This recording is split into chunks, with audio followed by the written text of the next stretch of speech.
नमस्कार, मी प्रणिता बोरसे. आपण पाहत आहात TV9 मराठी. बुलेटिनच्या सुरुवातीला महत्त्वाची बातमी. एसटी स्थानकातील सुरक्षेची जबाबदारी डेपो मॅनेजरची असल्याचं योगेश कदमांनी म्हटलंय. एक पत्रव्यवहार करून जबाबदारी झटकता येत नाही असं कदमांनी म्हटलंय. स्वारगेटच्या घटनेवर गृहराज्यमंत्री योगेश कदम यांनी ही प्रतिक्रिया दिली आहे. तर डेपोत घडलेल्या घटनेची जबाबदारी आमचीच असल्याचं सरनाईकांचं म्हणणं आहे. घडलेल्या घटनेचे पुरावे गोळा करून पोलिसांना देणे आमचं कर्तव्य असल्याचं सरनाईकांनी म्हटलंय. 20 तास त्या एसटी स्टँडमध्ये सिक्युरिटी पुरवणं हे एसटी महामंडळामार्फत केलं जातंय. त्यासाठी प्रायव्हेट सिक्युरिटी एजन्सी हायर केलेली आहे. त्याला आपण पैसे देतोय.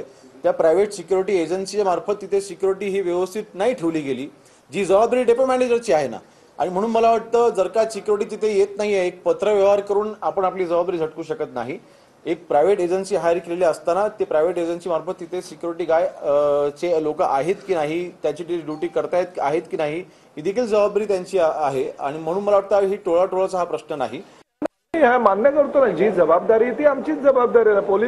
पोलिसांना पत्र वगैरे आम्ही कुठल्याही प्रकारे दिलं नाही, पण जी घटना घडली ती पोलिसांना सांगायला हवी. आणि शेवटी जबाबदारी आम्ही झटकतच नाही. कसं आहे की शेवटी आमच्या डेपोमध्ये जर कुठली घटना घडली तर ही जबाबदारी परिवहन विभागामध्ये असलेल्या बस डेपोमध्ये घडलेली आहे.